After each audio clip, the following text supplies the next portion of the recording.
Good. All right, so good morning, everybody. This is Daniel here with Propelio, and we are trying something new today. I've got Frankie Martinez here. He is wanting to learn a little bit about real estate investing, and we're going to be doing a class today on targeting motivated sellers, finding vacant properties. So just real quick, can I get a little bit of a background on, your experience in real estate investing? So I'm pretty much new as you can get when it comes down to real estate. I own a flooring company with Fam's Renovations, so that's pretty much what I have been dedicating myself to.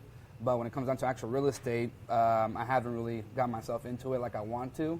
But I've been going to a lot of meetings and events and trying to get my feet wet, with all the education on that. But I see you guys all the time on the internet, so that's something that I really want to get myself into. So I heard about this Propelio stuff too, so that's why I'm here. Well, cool. I appreciate you coming in. What we're going to basically be going through is over the course of about 6 to 7 months. Mm-hmm. Well, let me rewind back from that a little bit. I was just getting started in real estate investing myself. Mm-hmm. I'd been into it full-time for maybe about a year. Mm-hmm. And I was doing all right, but I wasn't killing it. I mean, I was still out there trying to figure out my own systems, figure out what was going on. And 110% luck. 110% luck. I was out eating dinner by myself, and there was a group of people behind me having dinner as well. I was kind of sitting in the booth, and there was probably 3 or 4 people sitting in the booth behind me. And what they didn't realize, the people in the booth behind me, is figuratively and literally, there was a hungry investor sitting right behind them. I mean, this was the luckiest thing of my life, probably, when it comes down to just, wow, I can't believe that just happened.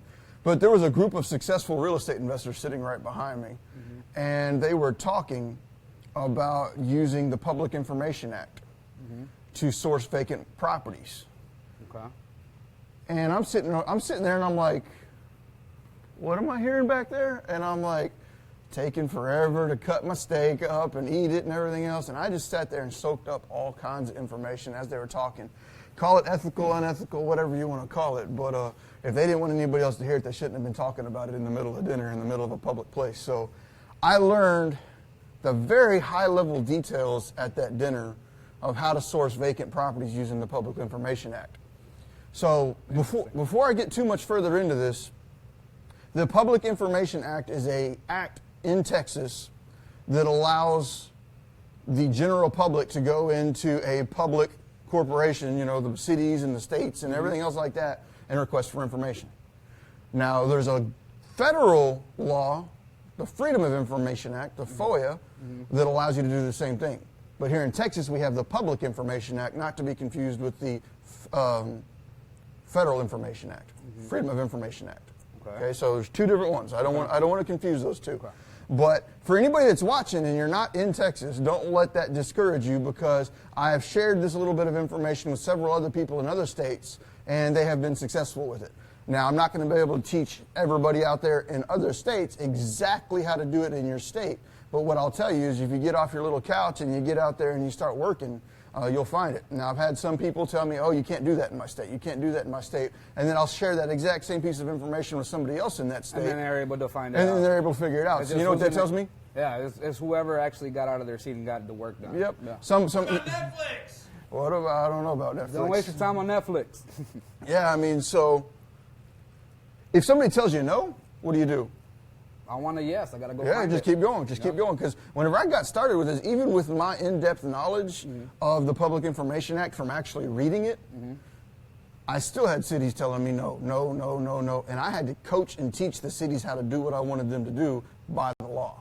So it took a lot of time to get this figured out. During this time, what did you have any setbacks or hiccups? I'm pretty sure you had to go through a lot of hiccups, right? Oh yeah. Can you give me an example one? Yeah, as I get further into this, I've got several things here in slides that I'm going to go through with you, but there were several hiccups where cities would flat out say, you know what, I'm not doing it. And you'd have to get attorneys involved, you'd have to get all kinds of stuff going. And eventually, they're required to give it to you. It's the law. They can be held liable if they don't do it. Yeah, that's probably one of the biggest scary, I guess, parts that I have. Is just that my thing is like, I don't mind going out there and doing the work. It's just that I don't understand the whole, other stuff, that things you can get in trouble with. Gotcha. So this is why this is awesome. I kind of fall into a catch-22 with that, especially when I'm dealing with new people. Obviously, you need enough knowledge to get started, but I also see people get in the trap of, I need all the knowledge before I get started. Yeah. And what you'll quickly find is there's only so much knowledge you can gain without doing it. So you need to gain enough knowledge that you can get out there and start doing it. Okay. And as you start doing it, guess what you're going to realize? Well, this is not that easy. You don't know a damn thing. Yeah. Because you're going to start realizing really fast as you get going all the stuff that you don't know, and that gives you some targeted, focused education because like, I'm trying to do this, this, and this, and I'm like, okay, go make some phone calls, go ask some questions, hit Google up, do those types of things, and then just move forward. Yeah. I've seen people invest hundreds of thousands of dollars into their education, myself being one of them, on the front side, but then get the education and get into a continuous loop of, I don't know enough, let me learn some more, and never take action.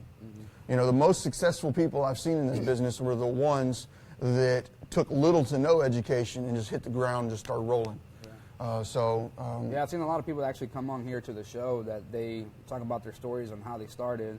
Jawad, for example, he was talking about how he landed that one deal with that Disney customer, right? The bankruptcy. Yeah, the bankruptcy, and then he had a friend that was an attorney or something, and then boom, he got that deal. So it's Corey Thompson's crazy. Another one. Corey Thompson around here is another one. Jason McDougal, I don't believe, has taken really much any type of formal education. Mentors are great, and I would advise anybody to get to mentor. Yeah. You've got to get a mentor to be good in this business, but you really need to vet that mentor. Yeah. I mean, if that mentor dropped it on a plane on a Wednesday night and then come Friday they're leaving, that's not your mentor. Your mentor is the guy that's out there in the business doing it with you and or has done enough in the business to know how to coach you through it. Yeah. So long story short, but I just don't want to see newer investors get stuck in that trap of, I don't know, so therefore they don't do. Yeah. So what I'm going to do with this class right here is I'm going to try and give you an opportunity to create opportunity. Okay. What I'm not going to teach you here is how to get contracts, how to negotiate, and how to do all that. But what I'm going to do is, as a real estate investor, your number one job is marketing. Okay. No matter what kind of marketing that is, whether it's network marketing, bandit signs, guerrilla tactics, out there direct mail, mass media, anything that you're trying to do is marketing, and you have to be doing it as a real estate investor. Okay. That is the most important thing. If you want to study anything, study marketing, and marketing will create opportunity. Okay. If you know how to do foreclosures, but you don't know how to do marketing, guess what you don't have? Opportunity. Okay, right. So if I can tell anybody out there right now, you need to learn how to market because marketing will create the opportunity. And I've seen a lot of investors, especially newer ones, are like, well, I don't know enough to go talk to a seller. I don't know enough to talk to a seller. I'm going to be willing to 99.9% guarantee you that almost every seller you're talking to is going to know less than you do. Yeah. And if you want to overcome that fear of talking with a seller, just flat out tell them, hey, I'm newer at this, but I'm working with a team of experienced investors. That's an excellent question that you just asked, but I don't have the answer to it. Give me some time. I'll get back with you. I'll get back with you. How easy was that? You don't have to know every answer. So don't be worried about that. No. So since we're going to be talking about marketing, I'm going to go ahead and hit this up real quick. What's the number one strategy for finding opportunity, for getting leads? There's all types of ways to get in touch with people. Like I've got some of them listed out here. We've got direct mail, we've got cold calling, we've got door knocking, bandit signs, mass media like telephone, TV, not telephone, but TV and radio. You've got networking, which I like. I used to hate network marketing. I'm a bit of an introvert, so I get nervous out in crowds. But network marketing has done very well for me over the past couple of years. Craigslist is kick butt. It's the bomb, right? It really is. I mean, you can find everything on Craigslist. Craigslist is awesome. You got like SEO web traffic, and you got driving for dollars, and that is just a very small list of all of the things you can do as a real estate investor to create opportunity. Okay. And that is one of the, like I said, the biggest job as a real estate investor is you need to create opportunity. Okay. You need to create opportunity. But of everything I've got up there, what is the number one strategy that, I know that you're newer, but, there's no wrong answers here. What would you think? Personally, I think networking. Networking? I love networking. I think networking and maybe, anything that has to do on the web. The web? So, I'm more of a nerdy guy, so I like my technology. So, with the way I market my business, I use the internet. I use social media, the internet and stuff like that, and SEO, optimization. So, That sounds great. That's something that I think. I don't know what's better. What I'm going to say is that is absolutely the correct answer. Hell yeah. And the reason I'm going to say that is because everything up there works and works extremely well. Okay. The only thing that doesn't work is the one that you don't focus on. So if you want to be a badass Craigslister and you focus on nothing but Craigslist, guess what's going to work for you? Craigslist is going to be the best, yeah. Craigslist is going to work for you. Yeah. If you want to be SEO and you want to be the best at SEO, what's going to be the number one strategy up there? It's going to be SEO. So what I need to tell everybody out there is I see a lot of people getting in and they try and hit 20 different types of marketing all at once. That's fine if you have a massive budget and the ability to outsource it. Yeah. Because there's no way you're going to be able to specialize and be the best at any one of those if you're trying to do them all at one time and split your budget up across all of them. I guess they should diversify each strategy to see which one would probably be the best outcome for them. What I would say is pick the one that you can afford, Okay. that you can stay consistent with, and that you feel like you can learn and dominate. Okay. So if you can't focus on door knocking because you don't have the time, is door knocking going to work for you? Because you don't have the time for it. No. You don't have the time for it. So if I'm looking up there and I'm like, I'm limited on time, door knocking is probably not the strategy I want to do. Yeah, I'm a little crippled right now too, so I don't think door knocking will be the best Right? option. Yeah.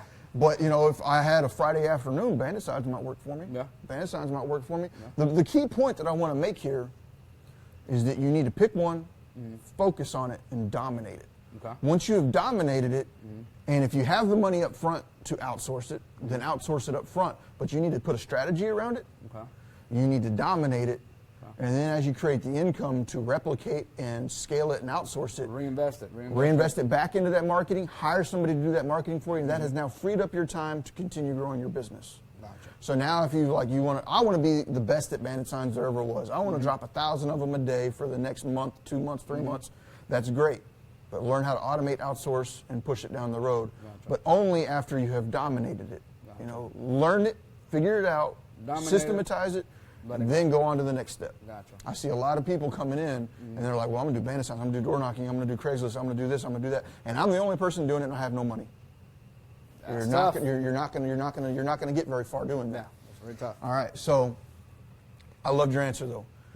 You looked at that, and you saw the ones that you felt the most comfortable with, and you felt like you could perform. And that's what I'm going to tell everybody watching, is go look at all the different ways you can market, and then try and hone in on the ones that you feel like you could be the most consistent with, and that you could actually put your time, effort, and energy into it and dominate it. Yeah. That's going to be the number one strategy for no matter what time of the year it is. So that's sounds awesome. that's what I'm looking at there.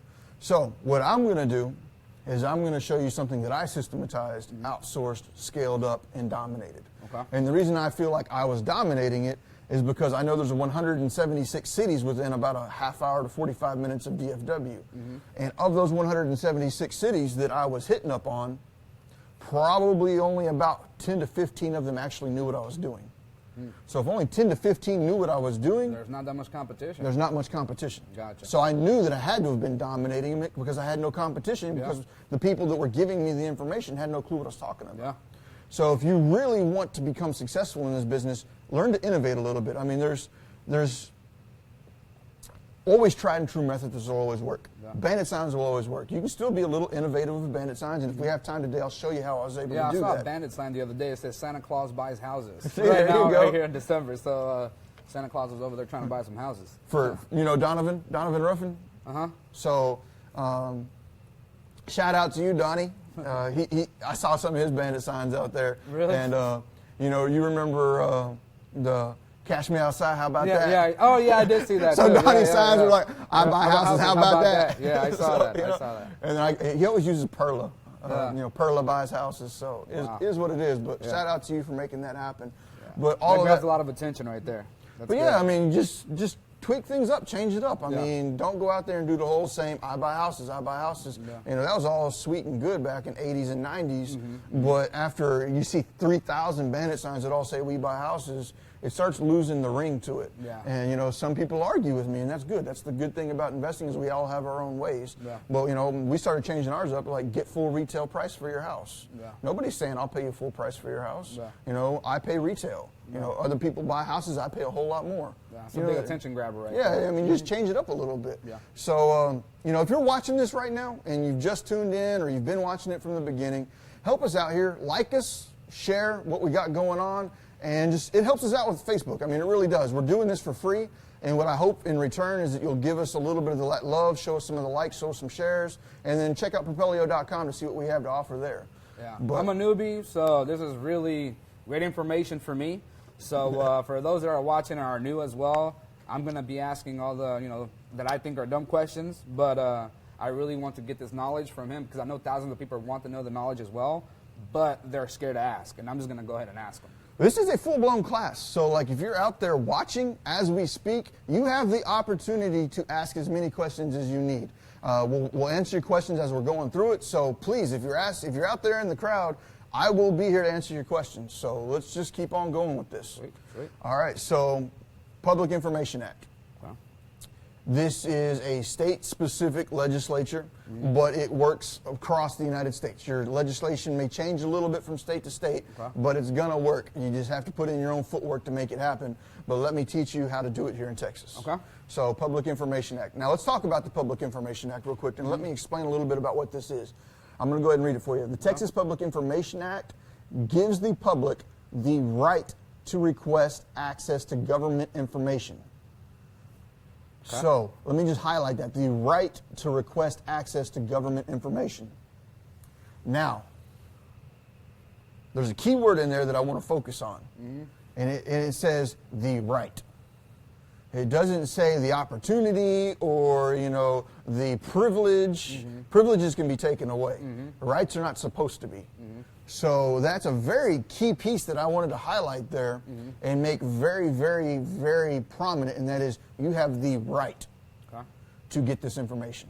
It cannot be denied outside of very specific things written into the statute. Okay, so if I'm using the wrong terminology, I'm not a lawyer. I'm just a dumbass that quit high school at a very young age. So let's take a look at this next step. Okay. When you're making a request, the request must ask for records or information already in existence. Okay. Now, what I mean by that, and I just wanted to highlight some of the very specific things that I saw in the Act, but what that is saying is I can't ask for like a budget for 2020. Okay. If I go to City of Dallas and I was like, I want to see your budget for 2020. Well, if they don't have it, can they give it to me? They can't go out there and make documents that they don't have already the information for. And I'd be willing to bet if they had a budget for 2017, they probably don't. No. So you've got to ask for information that they have. Yeah. Okay? That is key. Okay. So let's move forward. There are exceptions to the Act. Okay. There are times where the government can deny you the information.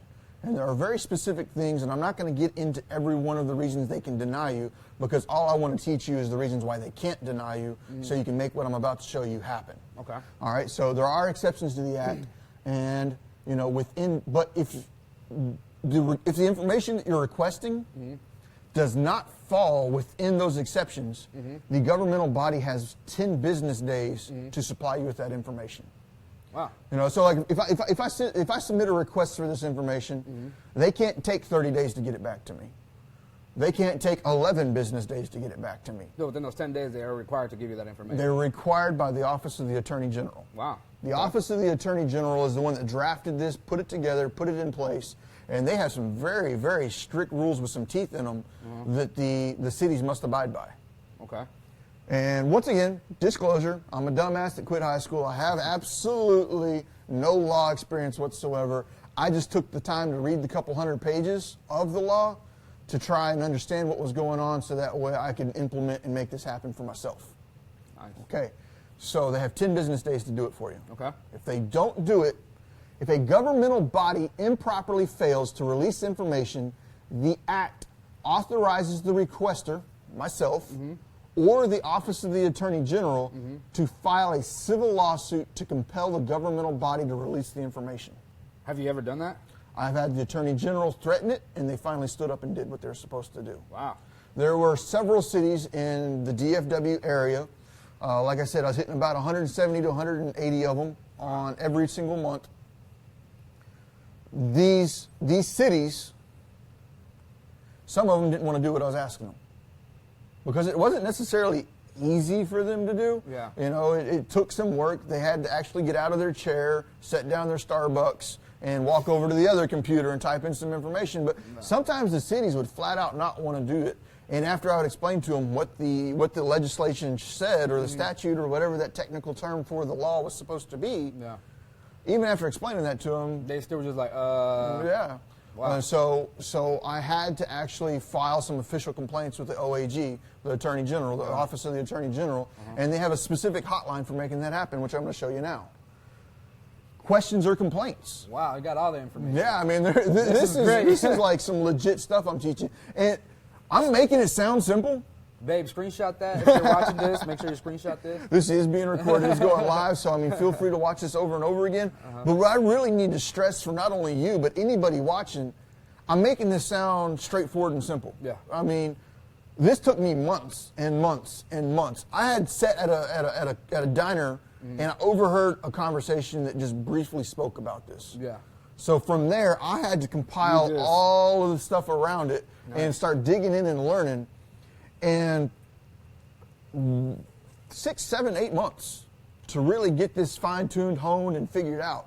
So what I'm about to show you sounds simple, but I guarantee you I would have pulled at least $10,000 out of my back pocket 2 years ago and handed somebody 10 grand and just said, show me how to do it. Wow. And I'm about to show this to you for free right here today. Wow. So make sure you're liking, you're sharing, and you're helping me out by doing that for us, because I really need some of that Facebook love.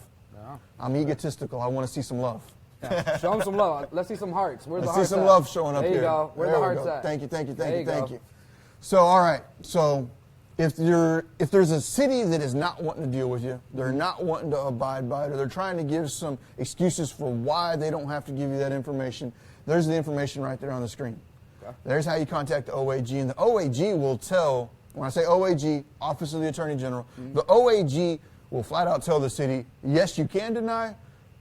No, you can't deny. Now, I'll explain some more about that here in just a second.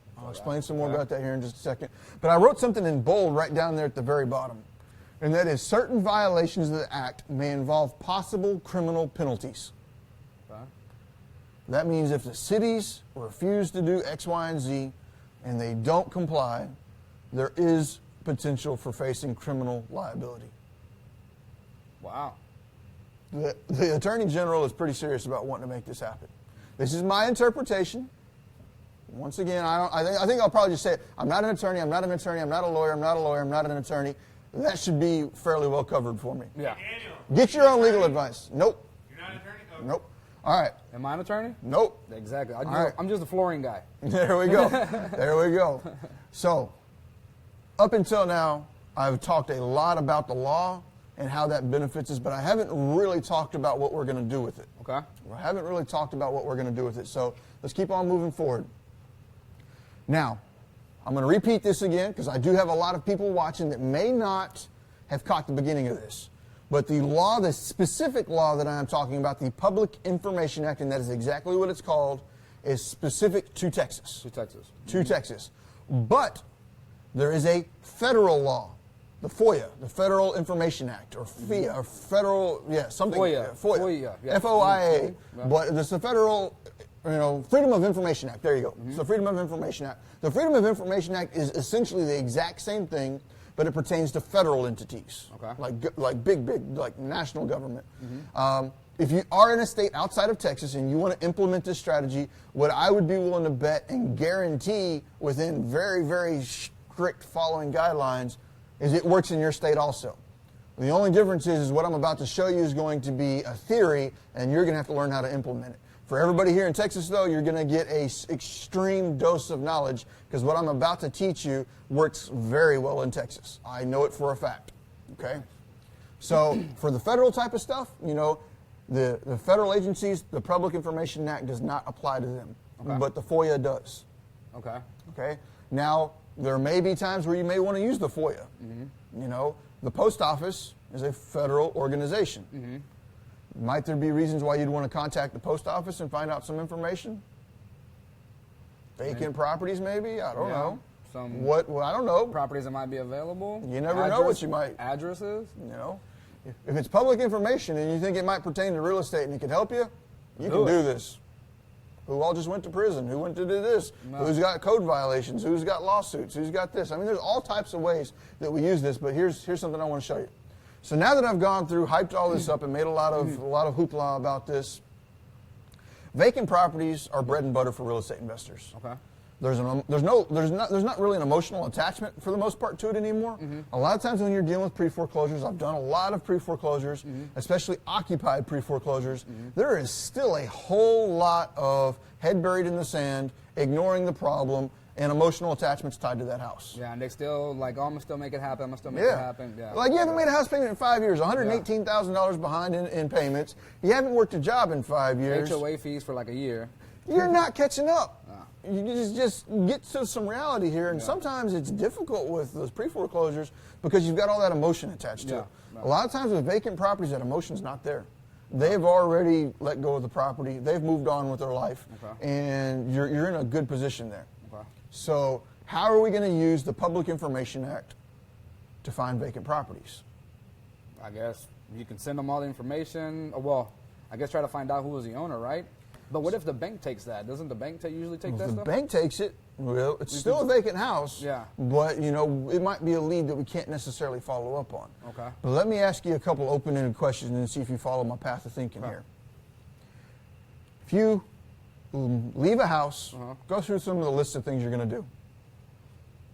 Try to find somewhere else to live. Maybe go for an apartment or somewhere I can afford. Or Okay. So you find someplace else to go. Now what do you do? Move in. Move in, settle in. So you can take all your furniture from that old house, into the new place. put it into your new place, Yeah. and when you get to your new place, are you going to turn on your lights and stuff? Yeah. All right, because you need light. Yeah. We need electricity, water. What are you going to do at your old house? Cancel everything out. Cancel everything out. Yeah. So are you going to turn off your lights? Yeah. All right. Are you going to call up the gas company and turn off the gas? Yeah. All right. Is the lights public or private? Who owns it? It's government? public. No, it's private. It's private, yeah. Because the government doesn't own the electricity. But water is public. Water is public. And gas is public too, right? Gas is normally like Atmos or something like that around Yeah. here, and that is typically private. Okay. But who is public? Water. Water. Okay. So if you cancel your water, what do I know? You got your information. You got your probably where you moved into, or I've maybe got an phone idea. number. Yeah. I have a strong probability, because most people that live in a house like to have water. Yeah. They're I not- mean, you have to. Unless you want to be stinky. I mean, some people. But at the same time, it's almost a guaranteed something unusual is going on at that property. Okay. Either they just sold it Yeah. and they moved out. Is that a good lead for me? Not really. No. They just sold it. Yeah. It's a dead lead. Yeah. All right. What other options might there be? Maybe they didn't do any payments, or it's a foreclosure, or they just left and it's still there. Let's say they couldn't afford their water bill. If somebody can't afford their water bill, Things does are that pretty sound- tough. Does that sound like things are getting tough? Yeah, things are pretty So tough. this might be an opportunity for me to reach out to them and provide them some opportunities to get out from underneath that stress. Yeah. Maybe they have some equity in their property, and I'm able to cash them out some of that equity so they can recapitalize, get back up on their feet, and get out from underneath that house that's currently pinching them. And if somebody really needs the help, they're going to do it. Right? Yeah. And option number 3 that I can think of is they're just moved because they can't afford the house no more and they're giving up on it. Or maybe they were a tenant and they're bailing on their landlord. Or maybe they're a tenant and they're just now moving, and now I've got a landlord that now has a vacant property that they weren't ready to prepare to make ready. Yeah. And maybe he's backed up because the person hasn't been paid, or he probably didn't pay attention to the payments or There something. you go. Nice. So, Okay. so now what about possibility number 4? What would that be? Let's say it gets 27 degrees like it just did last night here in DFW. That's rare. Yeah. So it's just cold, man. What do Texans do when it gets like 50 degrees outside? We freak out. Yeah. So it dropped down to 27 last night, which means you run the risk of freezing pipes. True. Texans don't know how to deal with freezing pipes. We're stupid. Shout out to San Antonio for anybody that was on that bridge. There's a bridge with like 50 car wrecks. Really? Shout out to San Antonio. Show me that one. All right, so lost my train of thought. Rewind. We're going through the person's vacant. You know, we can track them through their water bill, maybe a gas bill. They moved out. Oh, yeah. Texans don't know what the hell to do when it gets cold outside. Texans, we're stupid. Like, if it comes to ice, we don't even know how to skate on it. No. So People don't even go to work sometimes, man. because Yeah, they don't it'll drive be like outside. a quarter-inch of snow outside and be like, shut the schools down. Like Houston right now, they just snowed yesterday. Did in it? Houston, yeah. They're and then freaking out. Freaking out. Everybody's like making snowmans and stuff. And I'm like, we're up north and we don't have snow, but they do. Then we're getting off topic here a little Yeah. bit, but a Texas snowman, Google that. It's like a muddy ball of ice cubes with grass, leaves, and sticks sticking out And of it. mud. That's a Texas snowman right there. Texas snowman, yeah. All right, so when it gets cold, you run the risk of busting pipes. Okay. So this isn't common, but let's say you bust a pipe or there's a massive water leak in the house or something's going on in the house and it's an emergency shut off. What just happened? The Water value- damage. Yeah, water damage. The value of the house is going to... Something There's going to be just a lot of happened. repairs. There's going to be a lot of repairs done to that house. So I really think there's about 4 possibilities of why it's being turned off that I've brainstormed myself. That is, the house was just sold during a traditional sale, and that's no good for me. Okay. The people just moved out, Okay. and the property is now vacant. That's good for me. That might be a landlord getting back a unkept property. There might be something like that. The owners couldn't make the payments, which is a good indication of stress for me. And then number 4 might be something just happened in the house and it flooded. They had an emergency, call up the water department, get that water shut off. Yeah. All great reasons for me as a real estate investor to contact these people. Now let me rewind for those of you just tuning in.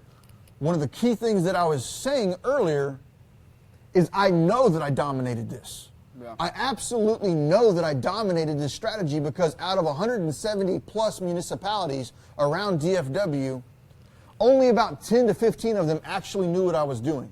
Wow. So that was a clear indication to me that I was doing something that nobody else was doing. And if you're a real estate investor and you get that opportunity to realize you're doing something that nobody else is doing, that is gold. Yeah. Because as a real estate investor, you need to be innovative and Change it up. And when you change it up, all of a sudden you start knocking out some deals. Because one of the things that was going on with me, I was heavy into pre-foreclosure and I was heavy into probates. I still like them. I still love them. You know.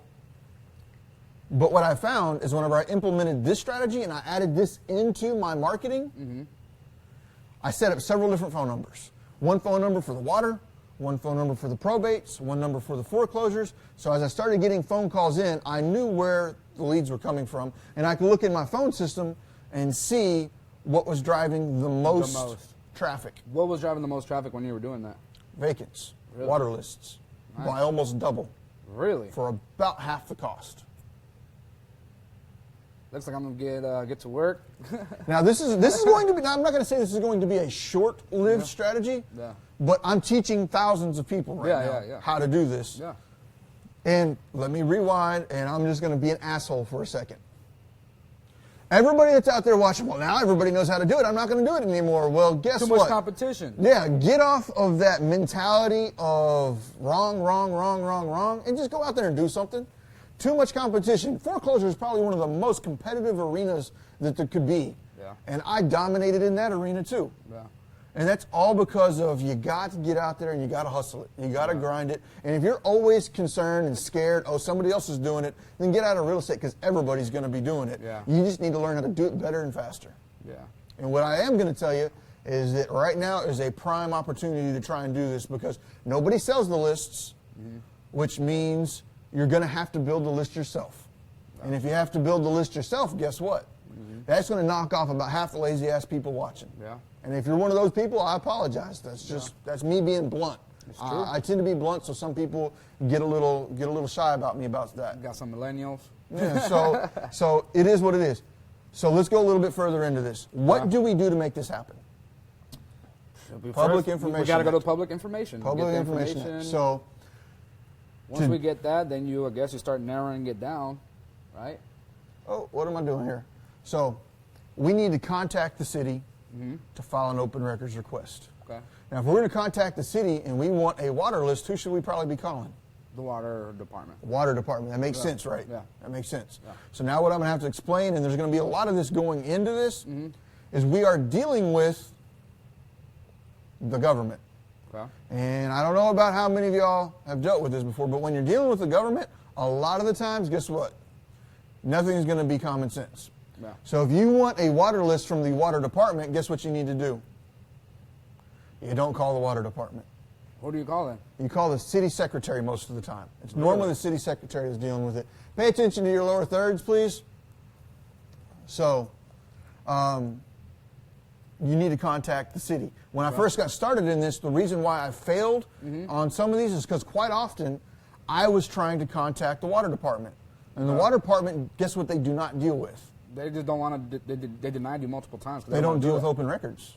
Oh, They okay. know nothing about open records. So if I'm asking the water department for open records, They're just not going to tell you, like, I that's don't know not what their to do. job. They don't Yeah. know what to do. They have no clue. So how did you find out that you had to contact the other place? So I started going back to my mentor that has taken me back through many, many, many deals. Okay. For those of y'all paying attention, this has been an excellent mentor of mine, and he's probably going to get a little annoyed that I'm about to drop his name here because he doesn't like, all the traffic. Yeah. Let me spell his name. It's a little different. Google. Google. I asked Google. I was like, Google, how do I get public information from the cities? Well, that quickly started teaching me, like Public Information Act Dallas, Public Information Act Fort Worth, Public Information X, Y, and Z. Okay. And then I was able to start figuring out that most of the time it was on the city's website, like cityofdallas.gov or whatever that is. And then somewhere on that specific website, You were able to pull all that information already there. not already there, but there would be like a portal or a specific section on that website that says Public Information Act requests. Oh, okay. So then they'd give me a fax number, they'd give me an email, or they would give me an online form where I could fill it out and say, this is the information I want. Okay. Almost every city would have that on their website. And a lot of the times your point of contact was either like a city attorney Okay. or a city secretary. On the bigger cities, it was most often the attorney. Okay. On the smaller cities, like the city secretary is quite often who you're dealing with. Now, the city attorney was almost always on the bigger cities that could afford this, were always the people in charge, because you remember how we were talking earlier about the Public Information Act, that there was certain things that had to be done on certain timelines, and if it wasn't 10 done, days, if they don't do civil it. action, Yeah. criminal action, all that type of stuff. Yeah. The cities have the attorneys in charge of that because the attorneys understand what's going on there, and the attorneys will start cracking whips. Okay. Okay, so that's where you need to go to file the information. Okay, That's awesome information, man. Okay, See, I would have never known this stuff. I mean, I probably would have asked Google too, but almost nobody knows this, and it's not something the typical person's gonna know. yeah. But I was fortunate enough to eavesdrop on a conversation, and I got just enough of this to go home and start hitting up Google to figure this stuff out. Nice. All right, so let's look at the step number 2. So now I know where I need to go to request the information. Okay. What I'm going to ask for is I'm going to submit a request for all residential properties that have had the water disconnected.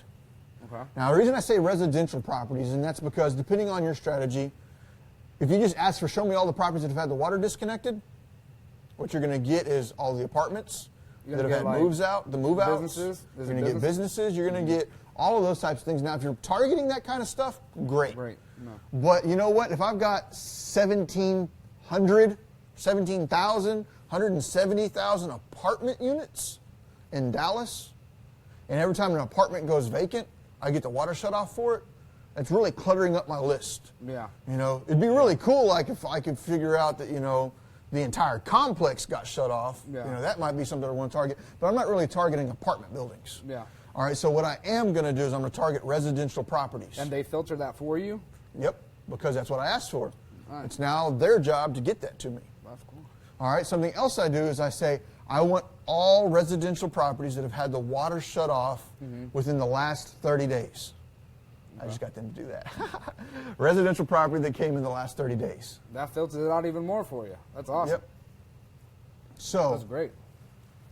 And then from there, I guess you just started what strategy did you use to market to those? Or how did you go after that list personally? I'll hit that up again in a second. I'll touch base on that real quick. Uh-huh.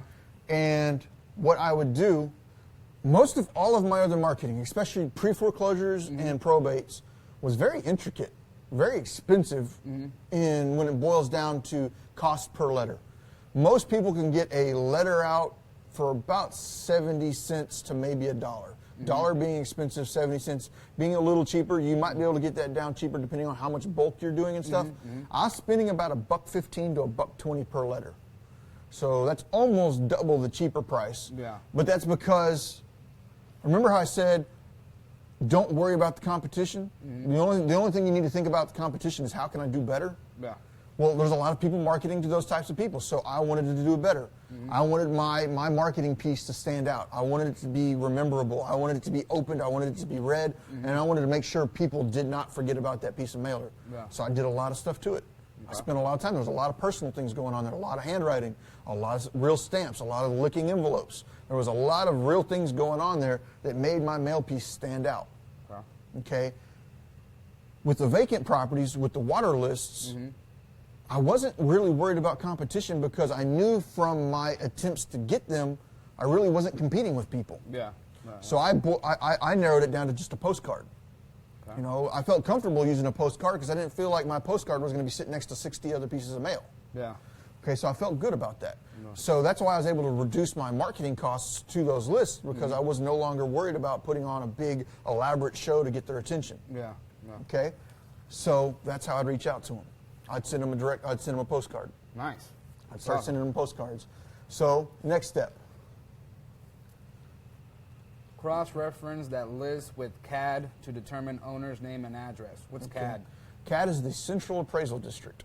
Okay. I don't know what people call it across the United States, but essentially it's your taxing authority. It's the tax assessor, the Central Appraisal District. It's how the city appraises your property to determine how much to tax you. Okay. Okay? So you got a list from that too? Kind of, and let me explain that a little bit more in detail. Okay. I don't have direct access to my computer here. Would somebody mind bringing that computer up to me? My apologies, but I'm going to have a few things here that I'd like to go over with you on an Excel spreadsheet. Okay. All right, remember how I told you earlier when I asked you of all those lists of things that you could do for marketing, what was the best one out there? Yeah, and then I chose whatever I like to focus on. It's going to be the one you focus on, and I said once you focused on it, you need to stay consistent with it, Yeah. you need to put your time into it, and you need to dominate it. Yeah. And once you've learned how to do that, outsource it so somebody else can do it for you, Yeah. and then move on and dominate something else. Yeah. But until you've dominated and built a system around it to where it can be outsourced, don't move on. Okay. That's my own personal opinion, and I've seen a lot of other newer investors that, you know, once they've learned to do that, have grown much faster. Okay. So my apologies while we're standing here. I'm working on getting a laptop over here so I can show you some things. Let's stay off of my computer for a second. Let me see if I can get this pulled up for you. All right. I've got this pulling up here. All right. Now, if we can focus in on my laptop, I'm going to go ahead and show everybody here what's going on. You can go ahead and put me on a picture-in-picture in the bottom-hand corner of this. But when you want to dominate something and you want to systematize it, you need, let me zoom in on this some, you need to be able to train somebody how to do it for you and make it start happening. Okay? Over here on the left-hand side, I've got a list of all the cities that I felt like I would buy a house in. Okay. Now, if I look at this, I've got approximately a lot. A ton. I've got 170 plus houses on this list. Okay. Okay? So what I did to start out is I figured out how to do it in Dallas. Okay. I figured out how to do it in Grand Prairie. Figured out how to do it in Fort Worth. Figured out how to do it in Arlington. I kind of documented what I was doing. Okay. You're still in presentation mode? So they're still Oh, okay. My apologies, everybody here. Let me rewind. I didn't realize I was in presentation mode on my slides. You're welcome. Let me stop here for just a moment. All right. There you go. Let me know if y'all can see my. Let me know if y'all can see my spreadsheet here. Yep. All right. So, all right. Rewind back for those of y'all that weren't unable to see what was going on there. There's my lovely daughter. So, we are right here. On the left-hand side of this spreadsheet, you can see a list of cities. Yep. And I decided I'd be willing to drive maybe an hour and a half to pick up a property. Okay. Okay? Now, if you're Corey Thompson and Corey Thompson's watching, that guy will drive like 19 hours in Texas. In the boonies or something. He buys all over Texas. Yeah. I mean, that boy drives probably 3,000 miles a day. I remember we went to a meeting. He was like, I just got back from I don't know where, and it was like 3 hours away or something. Yeah, I mean, that guy, he is a go-getter like I've never seen, man. That guy will absolutely kill a strategy if you put it in front of him. That guy is an amazing individual. For those of y'all that are watching and do not know who Corey Thompson is, check out his Facebook page, Roughneck to Real Estate. He shares a lot of great information over there on his page. Shout out to Corey Thompson, Roughneck to Real Estate. The guy is an amazing individual and very, very, very much a proponent of helping others. So yeah, and if you're a hard-working waitress, make sure you give him a shout-out. You know, he was looking for you the other day. I think he didn't reply back to his text message. You should. Right? Another good group to follow is Jawad Dashti. He gives a lot of great content out there. What was the name of his group? Dude, he has a ton of groups, bro. I think he just, has like if you're interested in following Jawad, he's probably in the comments somewhere here. Hit him up and follow him. Make sure to follow my page, Daniel Chad Moore. Make sure to follow our company page, Propelio.com. If you want to see more information just like this, just follow us all, man. There's a lot of information out there in the world, just like what we're doing right now is awesome. Like, I've got comments popping up right now from Brandon Richards. Like, Brandon is also somebody you need to be following, man. Brandon got started in this business just a couple years ago and really just started lighting this business on fire. He is an amazing individual, and just like if you want to be inspired from other people's success, Brandon is definitely somebody you need to be following out there in the Facebook world. So, looking at this list here, we've got all of these cities over here on the left-hand side. Yeah. These cities right here are all the ones I felt like I'd be willing to buy in. Okay. All right. So as I started going through, let me explain. I figured out Grand Prairie. I figured out Dallas, Fort Worth, Arlington. Mm-hmm. And then I hired somebody at my office to say, this is how I did it in these 4 cities. Mm-hmm. What I need you to do is I need you to find all cities within like a 75-mile radius of Dallas. And I want every single one of those cities on a list, and I want the method of request on that spreadsheet as well. How do I get the information? How did you get the step-by-step? That way next time you go do it, it's just a lot quicker whenever you go so do it. So as she started building this spreadsheet that I have here on the screen for you, I started going through all these little cities and started requesting. Okay. And so I hit one, I hit another, and then Seagoville, Texas, for those of you that don't know, is a little podunk town in southeast Dallas. Low income city, not a lot going on there. But they call me back and they're like, hey, I don't have to give you this information. Texas Utilities Code says that this is private information and that it is protected from the federal or the Public Information Act. Mm-hmm. So what did I do? You went after them. Well, they sounded legit. Yeah. I mean, they gave me the code, they gave me the law, they gave me everything else, and I'm just sitting there like, well, crap. That sucks. Yeah. Well, at least Fort Worth, Dallas, Arlington, and Grand Prairie are doing it for me. Who cares about Seagoville? At least the other cities don't know about this, and they're still doing it for me. Yeah. So I just kept going down my list. Yeah. Then I hit Princeton, Texas. Princeton, Texas is just north of Dallas a little ways, similar little city.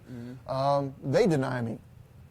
But what I didn't realize, and I'd failed to comprehend at that time, is the Public Information Act has a very nice little section in it that says if a jurisdiction wants to deny a claim, they must request the Office of Attorney General's opinion on that before denying it. So he denied it before he even got that opinion. So Seagoville denied it without requesting. So the Attorney General didn't have an opportunity to weigh in on that denial. Yeah. Princeton, though, the attorney for Princeton, Texas, was very aware of what was going on. Yeah. So the attorney for Princeton, Texas, sent a draft letter, or a letter that basically said, I've got this request coming into me. I am denying it upon this, and this. Please give us your opinion. Okay, so that letter was sent to the OAG and myself. So now I'm like, all right, this is starting to get a little weird. This is weird. Attorney General responds back a couple weeks. Okay. Remember first I said they have 10 days to respond? Yeah, 10 days, yeah. Well, the response was, I'm denying you.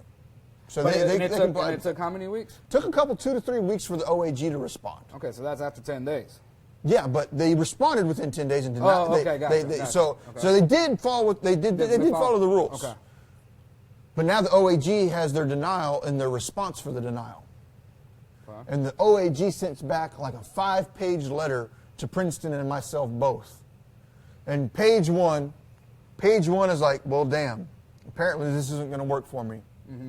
Page 2, Daniel, you're getting denied. This isn't going to work for you. Okay. Page 3, Daniel, you're annoying me because you're doing this to a lot of cities. You're getting denied. You can't do this. Wow. And now I'm just sitting here like, well, shit, this just doesn't work. Yeah. Page 4, page 5. Like literally the last paragraph of like a 5-page letter said, you are correct, you can deny them, that is private information, but the street address is not private information, and you must release the street address and redact all of their information. A loophole. A loophole. I learned the loophole. Nice. So what I now learned is, let's go ahead and go back full screen. Okay, we are back full screen on me. Yeah. So what I did learn was that there was a loophole. Yeah. And that is all of the information that was protected under the Texas Utilities Code could be redacted from the request. And I use the word redacted because that is exactly what the OAG told me to do. Yeah. So now all of the further requests that I made now said, I'm requesting all residential properties that have had the water shut off in the last 30 days, and you may redact all private information covered under the Texas Utilities Code. So you're able to get the addresses, but not the actual personal information. So I was able to get the address, but I wasn't able to get the owner. Okay. I wasn't able to get the delinquency amounts. Yeah. I wasn't able to get the reasons for shut off. So I wasn't that's able to whenever get you that had type of stuff. I had to contact the homeowner somehow. Yeah. Okay, so now remember, when we go back to my slideshow, and before I go back to my slideshow, let me show you a little bit more about this document here. Okay. So like on the very first section here, I've got a list of all the cities. Yeah. On the second section, I've got a list of the county appraisal district. Okay. As you notice, like I got, Carrollton is in both Dallas and Denton County. Okay. If I get a list of just property addresses, do I know who the owner is or where the owner lives? Just where they live. Yeah, I don't really know. No. So I have to look up the central appraisal district to find out who the owner is and where they live. Yeah. So that is why the very last step of what I was showing you was, I'll help you out, Brandon. Hook me up. So what I'd have to do is once I got that list of nothing, and I was successful in Forney, Brandon, so I'll teach you how to do that. I need to figure out who the homeowner is and what their address is. So I needed to find out in each and every city what county they were in. Okay. Now, that is a time-consuming process. Let's say I get a list of 4,000 properties that have had the water shut off in the last 30 days. I now have to go through 4,000 records to find out who the homeowner was.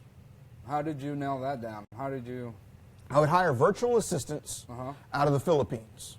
It's low-income work, like $3 an hour. Nice. I can have a virtual assistant sit back at their computer and just spend all day.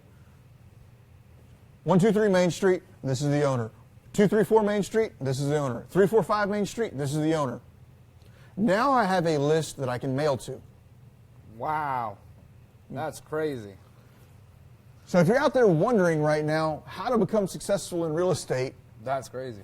you need to get out there and do something. Pick something, do something, just do it. So did you like personally train her over there, or what did you do? What I did is I brought an American-based person into the office, and her job was to build this spreadsheet. Nice. After she built this spreadsheet, she had to document how to get the owner's information. And then she, I guess, coached? She coached, trained, and managed my VA. Once my VA got all of that information, she submits it back to my lady that works in the office. My lady that works in the office, now what is her job? Filters it out a little bit more. Takes all of that information, prints out the postcards, cuts the postcards, gets the postcards into the mail, and it was a job that was a full-time job. Wow. We were just turning and burning. There are pictures of me floating around on Facebook with like the post office bulk mailboxes, like 4 of them this high, like off the ground, just pulling off thousands and thousands. I was sending anywhere between 10 to 20,000 postcards a month. It was just turning and burning, rolling. Wow. I don't want to discourage anybody that's watching from trying to do this. So like, well, if he's out there doing 20,000 postcards a month, I'm not doing this strategy right now. I'm trying to focus on commercial properties where I'm doing 1 million plus deals. But I was doing postcards. If you didn't have the money to compete with somebody like myself on postcards, go out there and door knock it. Yeah. Go out there and door knock it. Go out there and cold call it. Find out who that owner is. Check out Larry Higgins over there at Skip Genie. Skip Genie is an awesome service that is being provided by somebody that really cares about your success. Yeah. Go use his service to skip trace those on, narrow down the list of the ones you feel like have the best probability of being a good lead for you. No. It's going to take you a little bit more time, but if you don't have money, you better have time. And if you don't have time or money, you're probably not at a position to get into this business yet. Yeah. But if you've at the very least got some time, filter down that list of the ones that have the highest probability of creating an income for you. Yeah. Skip trace those and cold call them. Yeah. If you do that type of stuff, I guarantee you'll outperform my postcards. Yeah, it's probably always as well the best sales pitch. I mean, sometimes people just feel more comfortable with an actual person in front of their door, or maybe they like the postcard, they don't want to deal with somebody, So it really just comes down to who has the best marketing. It all comes down to who got the best hustle, the best marketing, the best everything. I mean, get out there and just get it out there. So let's take a look.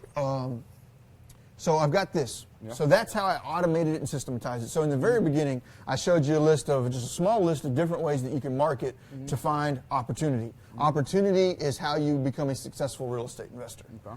I showed you that, and I said what you need to do is pick one, dominate it, and outsource it, so that way you can stay consistent with it. This is how I was able to do that. So I'll also in here. So, this is a really cool little thing that I haven't even touched base on yet here on the spreadsheet. You see I got this little column here? Yeah. It says paid. Yeah. How many of those do you see that say yes? Not many. Not many. What is that, like 4 so far? 4? That's it. That's it. 5? Yeah. So out of 170 plus, maybe 10 of them required you to pay for the list. Not even, man. It was like 7. Right? Now, whenever we're talking about paying for it, this isn't $100. This isn't $1,000. This isn't all that type of stuff. Yeah. Like City of Dallas. On average, if I pulled a 30-day water shutoff list from them, I'd get anywhere between 500 to 1,000 leads. I would pay anywhere between $40 to $70 for that list. That's less than I don't even know how much that is. I'm stupid math. A penny a lead, 10 cents a lead? Sounds more like penny a lead. That's probably 10 cents a lead. Yeah, that's 10 cents a lead. But 10 cents a lead for probably one of the best lists out there right now. Now, once again, like I said, this right here. If you're doing this in Dallas, you're going to have more competition. Yeah. There's more people that are going after Dallas because Dallas, you can get 1,000 lists. But if you do this in Crum, Texas, or Kaufman, Texas, or Prosper, Texas, you're going to have probably 0 people going after that exact same list. Yeah. The smaller towns that you're going after, you're going to have no competition or little to no competition. Except for Corey. Except for Corey, yeah. Please stop. That just jacks my head up. Little competition, almost no competition, small cities. Yeah, on these small cities. And the reason I say that you're not having any competition is because I was literally having to coach these people through how to do this. And if they had no clue what they were doing, I knew I was the only person that was about to get that list. Yeah. And consistency means a lot in marketing. So every single month I was doing this, and it got to a point where a lot of times the cities were just sending it to me because they knew I was going to request it anyways. And I trained the city to do my job, not to do my job, but to do what I wanted them to do at their job. Yeah. And there were some cities that were just they'd have it to me within an hour of me requesting it because they knew I was already coming for it. They probably already have it on their schedule. Do you have the list for Daniel? Go ahead and send it. Yeah. I mean, some of these cities were so outdated in their technology. Remember back in the day, I think you're probably similar in age to me, maybe a little younger. In school, you had those printers that had the tear-off tabs on the side. Oh, yeah, with the little holes and stuff. Yeah. I would literally get a scanned copy of that type of stuff with that, the waterless stuff. Wow. And remember how I asked them to redact the information? Yeah. Whenever I'd ask them to redact the information, their method for redacting the information was to go in there with a Sharpie and start sharpening off all the stuff. Wow. So it gets interesting when you do this. Wow. So I got a question here. It says you can also check previous open requests and see if someone else has already requested a list. Well, good thing there, Alfred. So I mean, you can get as creative with this as you want, and this doesn't have to just be water lists. Yeah. Like if you want a list of code violations, if you want a list of X, Y, and Z, you can start submitting through just like this and get the information that you're asking for. Nice. The cool thing about this is that most of the time, an investor is going to want to just go out and buy a list, mail to it, and call it the end of the day. If you actually go out and build your own lists, you're going to have a much better success rate. Now, I don't want anybody to get confused right now that is actually a Propelio subscriber and that receives our foreclosure and pre-foreclosure lists. I know of absolutely no other way of getting them faster than what Propelio does for you, because what we do is we do this every single day. We get the records, we cross-reference them, and we submit them to you every 24 hours. So if you're a Propelio user and you're like, well, I'm going to go out and build my own pre-foreclosure lists, you're not really benefiting yourself because we're doing that for you, and that's why our service is so great for you, because if you're wanting a probate or a pre-foreclosure list, I know of no way of getting it faster than what we do outside of having a person, human being, at every single county clerk waiting for them to come in. That's the only way I know to do it faster. So if you're willing to go through and do this public information requests, take it. Good. Shout out to you, Chris Jackson. I'm about to kill Birmingham and ATL. I love hearing that. I love people that are about to go out and take action on what I'm showing you today. This was a very good shift in my business with this going on out there. All right, so let's move forward. All right, back at the spreadsheet, I've got a bookmark of the website where I found the information in the request. I've got the email of who I needed to contact, how I needed to request it, if it was online, email, with their forms, online forms, my own forms. I had all of that boiled down, phone numbers, faxes. I turned it into a system. Okay? And then like method of request broken down. This is my July requests, my August requests, September requests, October requests. Wow. See? That's how I systematize it. So, any questions on what we got going on there so far? It's, I guess it's somewhat, overwhelming for a person that doesn't know much of real estate, but that's an amazing system you got going on. That's crazy. You really thought outside the box completely to make that happen.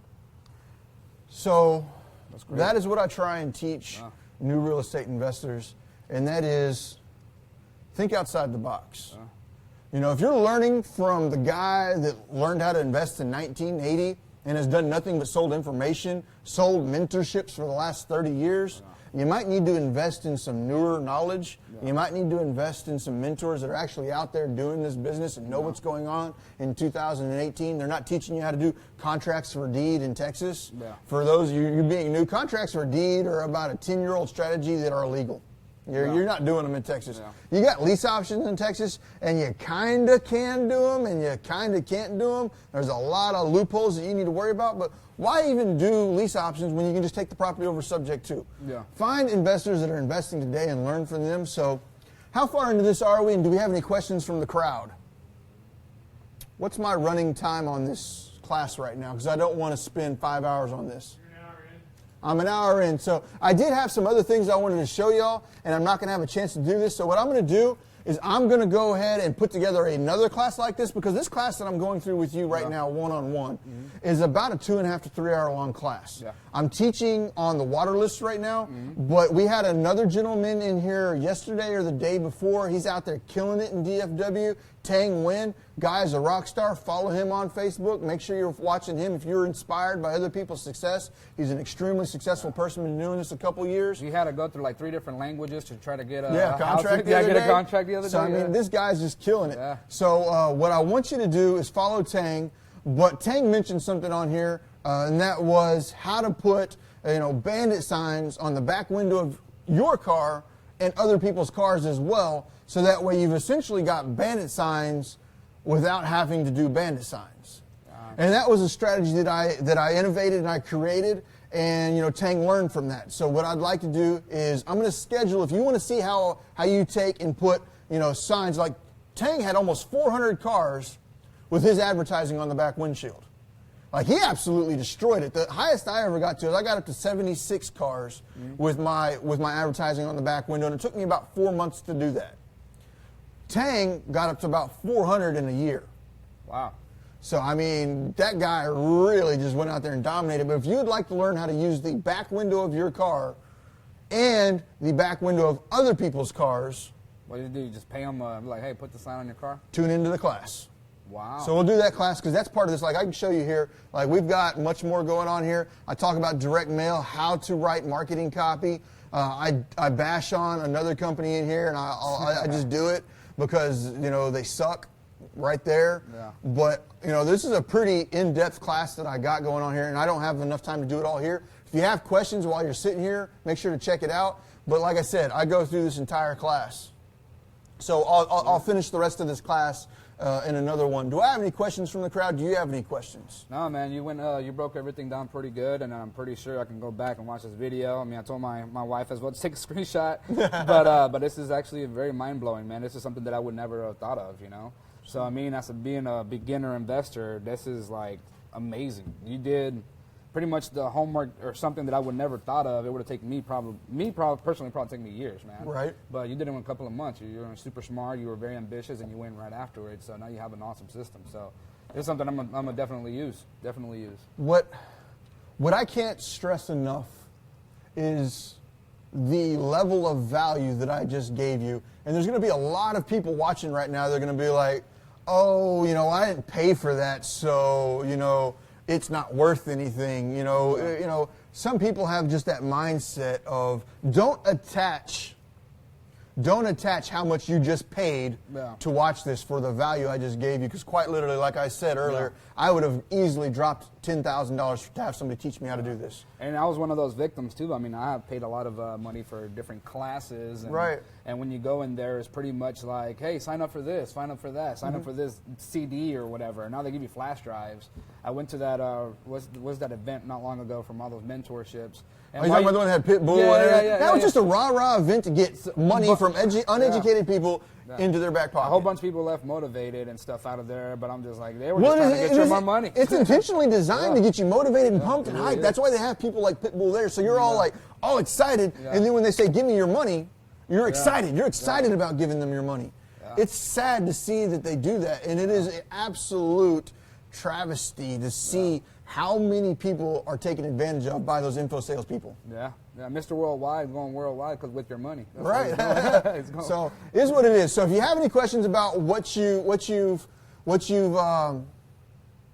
seen today, hit me up right now. You've got maybe another 2 or 3 minutes before they kill this. So if you have questions, kick them out there. If you want to rewind this is Facebook Live, but it is going to go onto our page, facebook.com/Propelio app. Make sure to just go out to Facebook and search for Propelio. Subscribe to us there. Not only just subscribe to us, if you want to be notified when videos like this go live, you need to tell Facebook specifically how to do that. I don't remember how to do that, but maybe one of my guys in the background will drop a link in there that'll teach you how to subscribe to Propelio's stuff. Go to YouTube, find us on YouTube, follow us there. And last but not least, please check out Propelio.com. It is a software service that we have been building and providing. We are going to do a book giveaway now. So if you want to win this book, I need you to do something right now. I really, really, really need your help. I've given you all this knowledge. Now I need to have something from you. I need your help. All I want you to do is 3 simple things. There is a button right below this little screen here that says a little thumbs up, smiley face, sad face, angry face, or heart. Pick which one you want to pick and just fill my screen up. I need you to do it. Before I give away this book, I want to see this screen fill up full of hearts, smiles, laughs, cries, and if you're pissed off at me, show it to me as well. Face, do whatever you got to do. Do whatever you need to do. Fill up my screen. I need you to fill up my screen. And when you're done filling up my screen, I need you to click share. Share this to your friends. Tag your friends. I know you're a real estate investor. I know that you've got other people around you that are wanting to succeed in this business. Tag them in this video for me. Please tag them in this video for me. With that, tag, like, comment that you did it below, and we're about to give away a book here. What book are we giving away? We're going to go away with The Richest Man in Babylon. I really like the principles taught in that book. I really believe that there's more to money than just real estate. There's more to money than anything else. And it's something that I've said a lot. You can take a poor man and make them rich, and they will become poor again because they don't have the mental philosophies to keep the money. Yeah. You can take a rich man and make them poor, and they will become rich again because they understand in their mind how money works. Yeah. And that's what the richest man in Babylon teaches, is concepts of money. Yeah. It teaches you concepts of money. So we're going to give away is the richest man in Babylon today. And if you want to be a part of this and you want to be a part of this drawing, please reach out today and give us some love. Show us on Facebook that you like us. Comment, tag your friends. I'm not seeing anybody up there tagging any friends. What's up with that? Does people just not love what we're doing here? That hurts my feelings, really. I mean, that really does. Flooring plug? Flooring plug, yeah. You're in a flooring business. My name is Frankie Martinez. I'm your flooring plug. So pretty much what I do is flooring, anything that has to do with tile, laminate, hardwood floors, hand scraped, even bathroom remodels. One advantage that I have over a lot of other competition is I'm not the contractor who's going to ask for money up front. What I do is you pay me once the job is done and then make sure it's is at your liking. So that's my strategy when it comes down to flooring. I have done work for a lot of different investors. I appreciate Ryan Jackson out there. I know I've done work for him. I've done work for Jawad as well before. Also Austin Good. I just got done with his bathroom. So that's one advantage that I have over everybody else. And I'm all about customer service, making sure things are done right the first time. So, but if there is any errors, I go back in there and I make sure it gets fixed. So Cool. Contact me on Fams Renovations. I know if he's working for Ryan Jackson and Jawad, then he must be doing something right, because neither one of them would put up with some BS work. Yeah. So big shout out. And one of the things you did say was, you don't ask for money up front. I started getting really nervous when contractors start asking for money up front, because I've lost money doing that. Yeah. And I don't do that anymore. Yeah, there's a lot of contractors that are just bad out there. They ask for money and then they take off with it. I don't even ask for materials unless the customer wants me to buy the materials, but I usually tell the customer to buy the materials themselves as well. So how do they contact you? Call me at 817-522-6406, or you can check out my page, Fams Renovations, on Facebook. Also my website, www.famsrenovations.com. You can reach me out there as well. So very friendly investor, investor friendly for any type of your projects. So just hit me up. Can we go ahead and put your website in the comments below so that way people can get a hold of that? I don't know how to spell that. How do you spell that? FAMSrenovations.com. All right, famsrenovations.com. All right, do I have any questions from the crowd before I get into this book drawing? I've got a lot of names in here today. I'm excited. Woohoo! Well, there's the guest here. What do you got here? You want to draw for us here today? I'm just over there looking at the screen like, who's going to get it? I didn't know what we were doing. Get one, get one, get one. All right. No, you don't got to give it to this guy. He already knows too much, man. Who got it? Corey Thompson.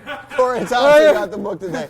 Corey's a good man. Let's get somebody else in there. Let's get somebody Corey, else. you got the book. Let's get somebody else also. You can get your book yourself. Let's get No, somebody we'll else. get Corey a book. Let's just go ahead and draw for three of them. Marcus Johnson. Marcus Johnson's getting a book. Let's get one more. All right, let's get one more. Marquise Johnson. Richard, how do you say that last name? Yule. I don't know if I butchered your last name, but let's do one more. Let's just do four of them for the day. All right.